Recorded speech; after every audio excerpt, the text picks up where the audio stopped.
Yo pessoal, beleza? Aqui quem fala é o Zeke depois desta intro para variar um pouco, né? E como vocês já devem ter percebido, hoje é dia de falar sobre a vanguarda europeia chamada Dadaísmo. O Dadaísmo surgiu em 1916 na cidade de Zurique, Suíça, e a princípio ficou retido a experimentos no clube artístico Cabaret Voltaire.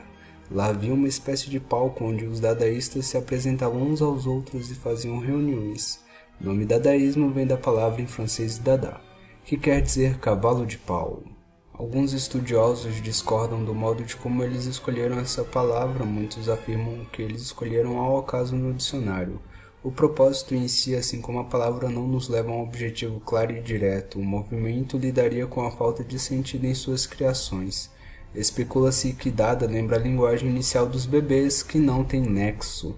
É então na linguagem nonsense, sem sentido, que o dadaísmo encontrará uma forma de mudar o conceito e até o valor do que é arte, e até que ponto pode ser considerado arte. Os dadaístas não seguiam uma cadeia de comando, porém tiveram alguns pseudo-líderes como Hugo Ball, o fundador do movimento. Muitos participantes da vanguarda eram refugiados que evitavam o alistamento em seus países e a própria guerra. Por causa disso, muitos artistas criticavam a guerra, o capitalismo e o consumismo, como aconteceu aqui no Brasil com Mário de Andrade, representante do dadaísmo brasileiro, em seu livro Paulicéia Desvairada. Eles também criticavam a arte tradicional e a maneira de definir o que é arte. Muitas das obras dadaístas eram feitas com objetos do cotidiano e lixo achados na rua. Não se tinha ordem na criação dos poemas ou nas colagens, o caos reinava. O ponto era banalizar o sentido da arte. O que é arte e por que tem que ser assim? Muito do valor dado à arte de determinado artista vem do quão importante ele foi. Se a sua arte agrada os júris ou segue o que está em voga no período em questão, ela será mais aceita e você terá mais status. Uma pintura, por exemplo, leva tempo, tintas, concepções artísticas e vai para o mercado atender uma demanda. Assim como a escultura, a poesia, etc. Elas seguem um fluxo de consumo. Os dadaístas estavam fartos dessa arte tradicional, de artistas tradicionais e de pessoas tradicionais que não davam a mínima para o que acontecia no mundo. Embora eles negassem o sentido, grande parte de suas criações estavam envoltas de críticas fortes dada a magnitude das transformações da Primeira Guerra Mundial, assim como o medo de não se ter um amanhã. Entre seus objetivos estavam o nonsense, a abolição da lógica e da razão, a destruição de valores burgueses, o acaso e a desordem, e a capacidade de transformar objetos sem valor em arte.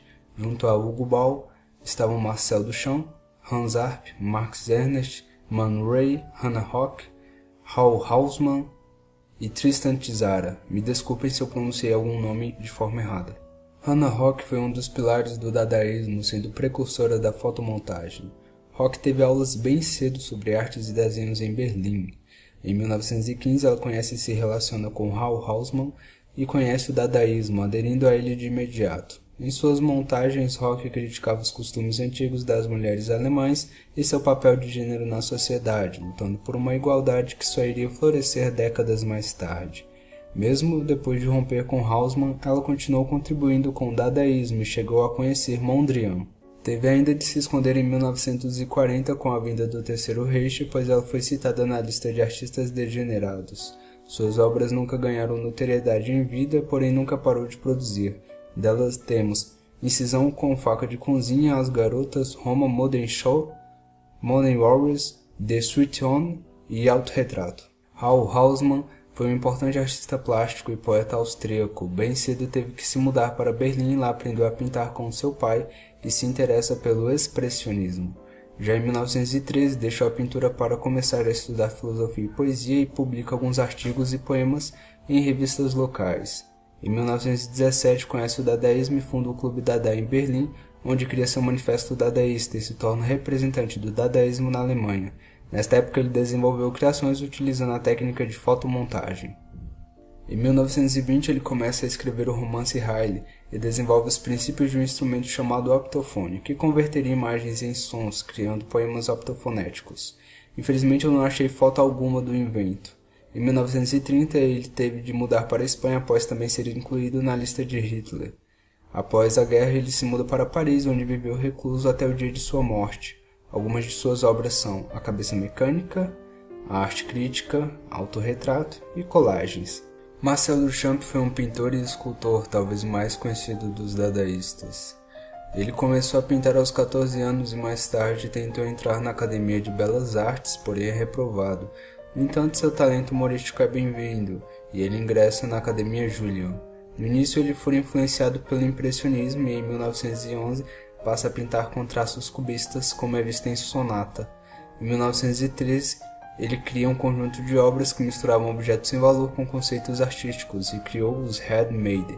No seu mais conhecido, A Fonte, ele comprou um urinol em uma loja de construção, assinou com um pseudônimo e enviou para o júri, que rejeitou. Seu objetivo era dar um novo significado ao que poderia ser considerado arte. Hoje essa obra vale cerca de 3 milhões de dólares. Em 1915 conhece e entra para o grupo dos dadaístas. Ele tinha uma grande paixão pelo xadrez, chegando a se dedicar exclusivamente a ele após a década de 30. Ele nos deixou no Descer nas Escadas número 2, a grande imagem de vidro, roda de bicicleta, fonte, ar de Paris e porta-garrafas. Duchamp também tinha um ar humorístico e irreverente. Hugo Ball foi um poeta, escritor e filósofo alemão. Ele é considerado inventor da poesia fonética e precursor da performance no teatro. No início da Primeira Guerra, ele fugiu com sua esposa para a Suíça, onde trabalhou como pianista. Lá fundou o clube Cabaret Voltaire. Ele foi responsável por criar poemas fonéticos em que se usava palavras sem sentido e que se valorizava seus sons. Eu vou deixar um link na descrição do vídeo mostrando um pouco disso em uma apresentação que ele mesmo fez. Seu objetivo era criticar a irracionalidade da guerra em pleno século XX e a impotência dos homens comuns perante a isso. Hans Wilhelm Arp foi um pintor e escultor franco-alemão. Aos 14 anos também começou a pintar, indo em 1905 para a Escola de Artes da Alemanha. Em 1916 entra para o grupo dos dadaístas e em 1931 ele rompe com o surrealismo, criando a abstração-criação. Dele temos torso, colagens conforme a lei do acaso, autorretrato, pastor de nuvens e boneca 1. Max Ernst foi um pintor e escultor dadaísta e surrealista. Começou a pintar cedo copiando pinturas de Van Gogh e se alistou no exército alemão durante a Primeira Guerra Mundial. Muda-se mais tarde para a França em 1922 e Estados Unidos na década de 40, conseguindo cidadania norte-americana. Voltou a morar em Paris em 1953, ano em que ganhou o prêmio Bienal de Veneza. Eu recomendo vocês a procurarem a série de colagens que ele fez, são bem legais. O interessante é que para fazê-las ele coletou gravuras de diversos livros. Além delas, ele deixou para o dadaísmo Elefantes Celebres, O Chapéu Faz o Homem, Édipo Rei e Virgem Maria Espanca o Menino Jesus. Man Ray foi um fotógrafo, pintor e cineasta norte-americano, também tendo estudado arquitetura. Começou a pintar jovem conhecendo Duchamp em 1915, quando é iniciado no dadaísmo. Ele tem um pequeno histórico de paixões rejeitadas por suas modelos, o que pode ter influenciado no seu filme surrealista L'Étoile de Mer. Ele resolveu dar mais atenção para a fotografia, a qual registrava o mundo que ele não podia pintar, e criou a técnica fotograma. As que mais se diferenciaram foram O Presente, O Violino de Ingrid, Compás, Preto e Branco e O Beijo. E por último, Samuel Rosenstock, ou se preferir, Tristan Tzara. Ele foi um poeta judeu romeno-francês. Seu pseudônimo significa triste terra, o qual simbolizava a forma como os judeus eram tratados na Romênia. Em seus poemas ele denunciou a guerra e as formas de opressão utilizadas pelos governos, ao ponto de mais tarde participar do Partido Comunista. Assim que Raoul Hausmann saiu do movimento, Tzara toma as rédeas e publica outros manifestos dadaístas. Sua intenção era incentivar os dadaístas a chocar o público que se mantinha inerte à guerra, à opressão aos judeus e aos trabalhadores, assim como quebrar os padrões artísticos da época. A intro deste vídeo é baseada em uma fórmula que ele mesmo deu para se fazer um poema dadaísta, a qual consiste em recortar palavras aleatórias de um jornal qualquer, jogá-las em um saco e colar em uma folha na ordem que forem tiradas. Nota-se o ponto de abstração da coisa. O dadaísmo não durou até a década de 30 com a chegada da Segunda Guerra Mundial e porque muitos artistas evadiram do movimento, tanto por perseguição quanto por cansaço.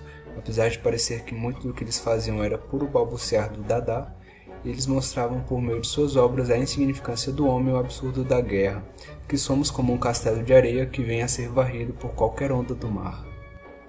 Bem pessoal, é isso. Eu convido a todos vocês a acessarem a descrição deste vídeo, que vai estar cheio de material interessante que pode ajudar vocês a entenderem melhor e a se prepararem para o próximo episódio, o surrealismo.